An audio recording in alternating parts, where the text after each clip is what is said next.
Bagaimana kita pelajari dalam video sebelumnya, sampah padat merupakan salah satu penyebab pencemaran tanah. Tahukah kalian bahwa sampah padat yang dihasilkan oleh manusia sangatlah banyak? Menurut UNESCO, 400 juta ton sampah plastik dihasilkan setiap tahun. Itu adalah jumlah yang hampir sama dengan massa seluruh manusia dunia. Di Indonesia saja setiap tahun dihasilkan 64 juta ton sampah. Itu kira-kira 3 kali bobot manusia di Indonesia. Jika tidak diantisipasi dengan lebih serius, masalah sampah tersebut tentu akan menjadi bencana besar bagi keberlangsungan hidup umat manusia di bumi. Tidak hanya merugikan diri kita, tetapi juga akan merugikan anak keturunan kita kelak. Padahal kita memiliki kewajiban mewariskan bumi pada generasi yang akan datang dalam kondisi yang baik. Apakah Ananda merasa terpanggil untuk ambil bagian dalam mencari solusi atas permasalahan tersebut? Tentu, setiap pelajar Indonesia perlu ambil bagian dalam pergerakan menyelamatkan bumi. Yakinlah bahwa sekecil apapun andil Ananda, ia akan mempunyai dampak besar bagi dunia. Akan lebih baik lagi jika kepedulian kita terhadap pencemaran menjadi bagian dari gaya hidup kita. Gaya hidup yang mendukung keberlangsungan tanah dan kehidupan di atasnya. Dalam video ini, Bapak akan mengajak Ananda untuk melakukan suatu upaya sederhana yang jika dilakukan bersama-sama, niscaya akan membawa dampak besar bagi perbaikan masalah pencemaran yang kita hadapi. Langkah pertama yang dapat Ananda lakukan adalah mengelola sampah.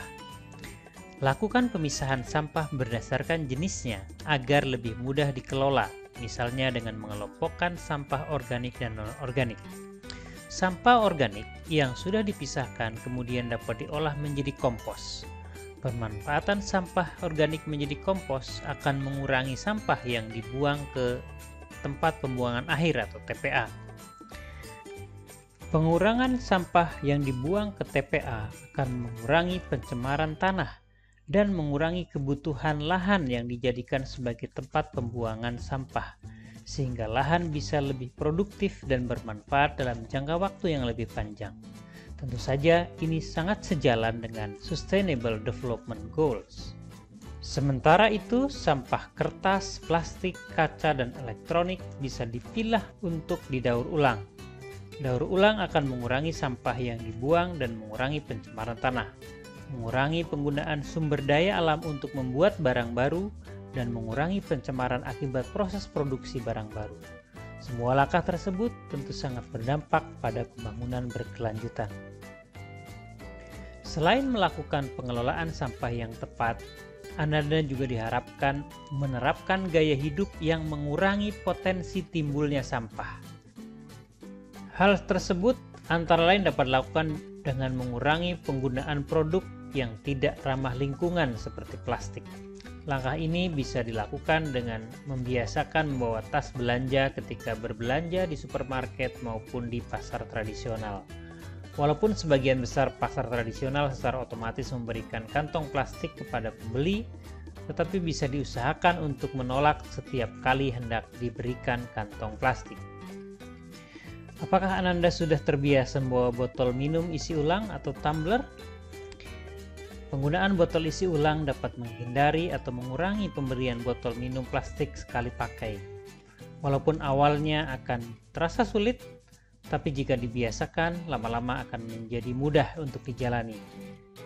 Ananda juga dapat mencegah timbulnya sampah makanan.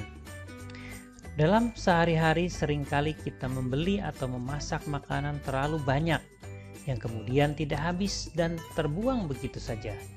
Hal ini juga menjadi perhatian dalam gaya hidup sustainable, yaitu perlu membiasakan sikap cukup pada hal-hal yang digunakan sehari-hari, termasuk ketika makan. Sebaiknya mengambil makanan secukupnya agar tidak membuang makanan jika tidak habis. Apakah Ananda siap berkontribusi dalam pembangunan berkelanjutan dengan melakukan langkah-langkah tersebut? Bahkan mungkin Ananda mempunyai gagasan lain yang lebih cemerlang. Silakan diskusikan gagasan-gagasan kalian bersama guru dan teman-teman di sekolah. Selamat mencoba gaya hidup sustainable.